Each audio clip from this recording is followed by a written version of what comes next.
సోనియా గాంధీ గారు కూడా తెలంగాణ ప్రజలకు లేఖ రాశారు. మేమిచ్చిన హామీలన్నీ అమలు చేసే బాధ్యత తల్లిగా నేను తీసుకుంటాను అన్నారు. మరి ఈరోజు సోనియా గాంధీ గారు అడగట్లేదు. అశోక్ నగర్ లైబ్రరీ మెట్ల మీద కూర్చున్న రాహుల్ గాంధీ గారు రివ్యూ చేయరు. సరూర్ నగర్ స్టేడియంలో యూత్ పాలసీని విడుదల చేసిన ప్రియాంక గాంధీ గారు ఈరోజు ప్రశ్నించడం లేదు. మొత్తంగా గాంధీ కుటుంబం, సోనియా గాంధీ గారు, ప్రియాంక గాంధీ గారు, రాహుల్ గాంధీ గారు నిరుద్యోగ యువతీ యువకులను ఈరోజు దారుణంగా మోసం చేశారు. ఇలా తెలంగాణ సమాజం మిమ్మల్ని ప్రశ్నిస్తుంది. మీరిచ్చిన హామీలు ఏమైనాయి, తక్షణమే వాటిని అమలు చేయాలని చెప్పి కూడా ఈరోజు బీఆర్ఎస్ పార్టీ తరఫున మేము డిమాండ్ చేస్తూ ఉన్నాం. అన్ని గోబల్స్. రేవంత్ రెడ్డి మాట్లాడితే గోబల్సే మాట్లాడతాడు. 60,000 ఉద్యోగాలు ఇచ్చినా అంటాడు. ఎక్కడిచ్చిన ఆయన 60,000? ఇవాళ పిల్లలు అడుగుతున్నారు. 60,000 ఉద్యోగాలకు సంబంధించి నువ్వు వైట్ పేపర్ రిలీజ్ చేయి. ఎందుకు వైట్ పేపర్ రిలీజ్ చేస్తలేవు? 60,000 ఉద్యోగాల వైట్ పేపరు ఎప్పుడు నోటిఫికేషన్ వచ్చింది, ఎప్పుడు పరీక్ష పెట్టిండ్రు, ఎప్పుడు రిజల్ట్స్ ఇచ్చినాయి, ఇవాళ చెప్పాల్సిన అవసరం ఉందా లేదా? అది రిలీజ్ చేయి నువ్వు వైట్ పేపర్. అంతా మోసం. ఇవాళ ఎవరైతే ఇప్పుడు పిల్లలు చెప్పారు, ఆ రోజు మేమందరం కూడా చదువుకుని ఒక అబ్బాయి వికారాబాద్కి వెళ్ళి వచ్చింది, శరత్ అనుకుంటా.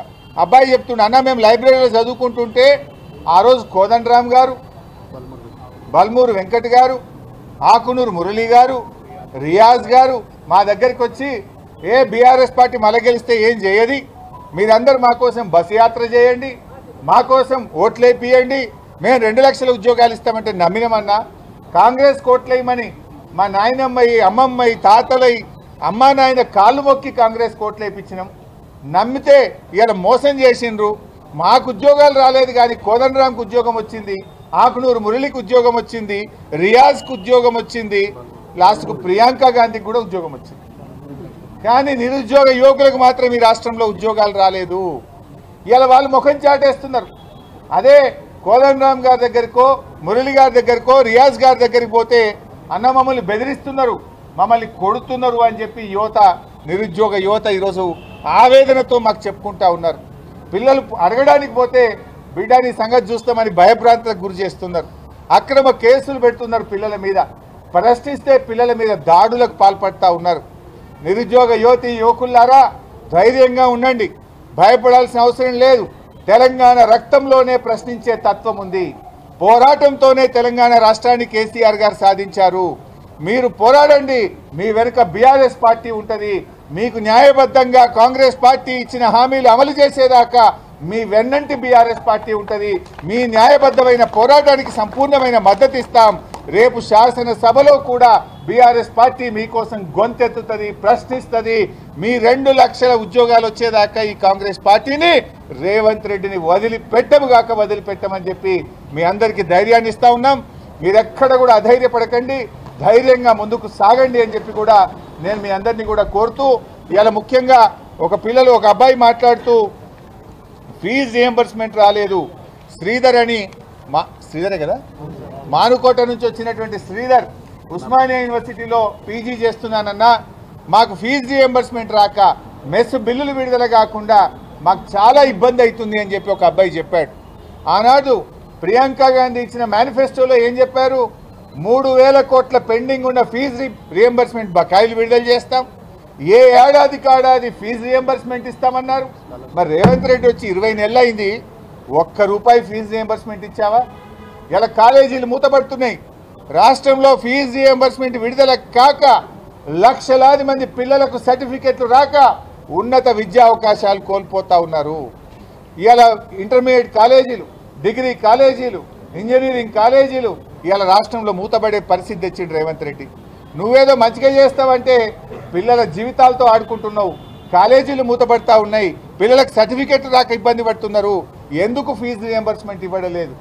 బడా కాంట్రాక్టర్లకు 12,000 కోట్ల రూపాయలు విడుదల చేశారు. కమిషన్లు ఇచ్చే కాంట్రాక్టర్లకు బిల్లులు వస్తున్నాయి. మరి పిల్లలు కమిషన్లు ఇవ్వడం లేదని ఫీజు రియంబర్స్మెంట్ ఇవ్వడం లేదా? ఎందుకు పిల్లల ఫీజు రియంబర్స్మెంట్ ఆగింది? బీఆర్ఎస్ హయాంలో 20,000 కోట్ల రూపాయలు ఫీజు రియంబర్స్మెంట్ కింద బీఆర్ఎస్ ఇచ్చింది. కేసీఆర్ గారు కరోనా వచ్చినా, ఆర్థిక మాంద్యం వచ్చినా, పెద్ద నోట్ల రద్దు జరిగినా, 20,000 కోట్లు ఫీజు రీఎంబర్స్మెంట్కు కేసీఆర్ గారు ఇచ్చారు. మరి మీరు వచ్చి 2 ఏళ్ళు అయింది కదా, ఎందుకు ఫీజు రీఎంబర్స్మెంట్ డబ్బులు ఇవ్వడం లేదు? మీరే గొప్పలు చెప్తారు కదా, ఈ పథకం కాంగ్రెస్ తెచ్చింది, రాజశేఖర్ రెడ్డి తెచ్చిండి అంటారు కదా. మరి మీ కాంగ్రెస్ తెచ్చిన పథకాన్ని ఎందుకు పక్కకు పెడుతున్నారు? ఎవరు ఫీజు రీఎంబర్స్మెంట్ పొందేవాళ్ళు? ఎస్సీ, ఎస్టీ, బీసీ, మైనార్టీ పిల్లలు కదా.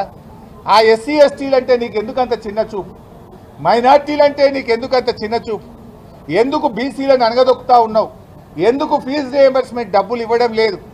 రేపటి భవిష్యత్తు కదా, రేపటి తరం ఈ యువతరం, రేపటి తరం ఈ విద్యార్థులు. ఆ విద్యార్థుల భవిష్యత్తుతో ఎందుకు ఆడుకుంటున్నావు? ఆ విద్యార్థుల జీవితాలతో ఎందుకు చెలగాటమాడుతున్నావు? ఎందుకు ఫీజు రీఎంబర్స్మెంట్ విడుదల చేయడం లేదు అని మేము అడుగుతా ఉన్నాం.